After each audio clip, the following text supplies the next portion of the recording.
Following contrasting philosophies, veganism and the ketogenic diet are opposites yet sharing a commonality: their impact on the fitness industry.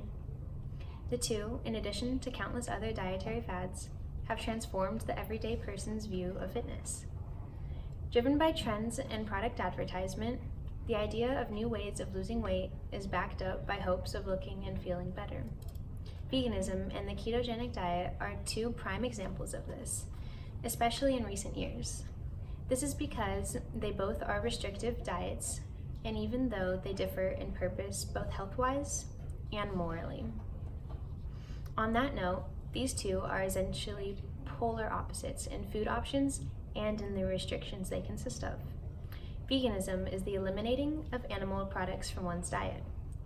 It originated in Europe in the early 19th century when the idea that consuming or using animal products was morally wrong.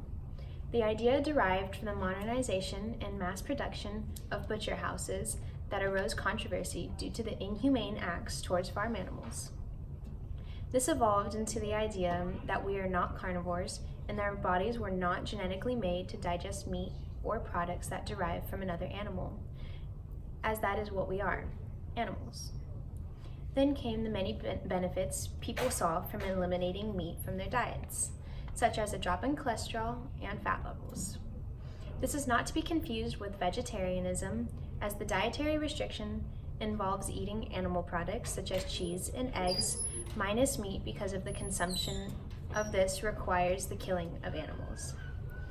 A con of this diet is the development of a protein deficiency or anemia, because often people do not find the appropriate amount of protein from alternate food sources. Oppositely, the ketogenic diet increases one's consumption of meat and healthy fats to get the body into ketosis.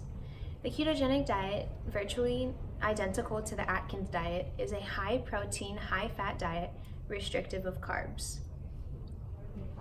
The goal of this diet is to get the body into ketosis, a process in which the body begins to use fat for energy rather than carbs when deprived of them.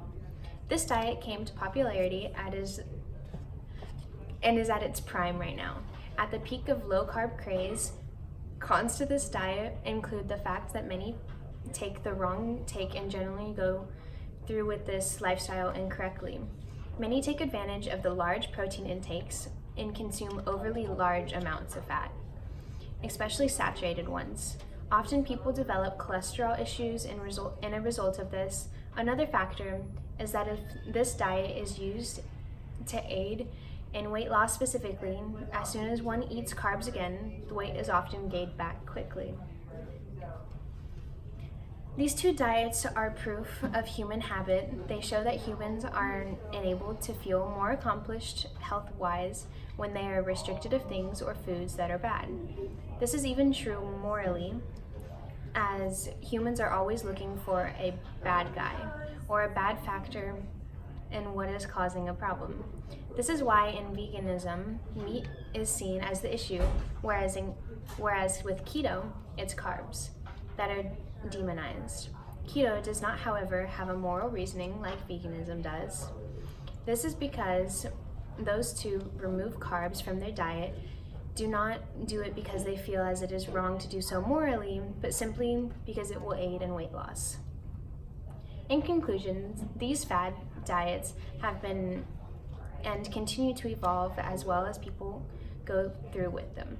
Health all in all has become somewhat of a trend towards trend, although trends are for the anxious. If that helps people seek more health and wellness, it may be a good thing through some perspectives.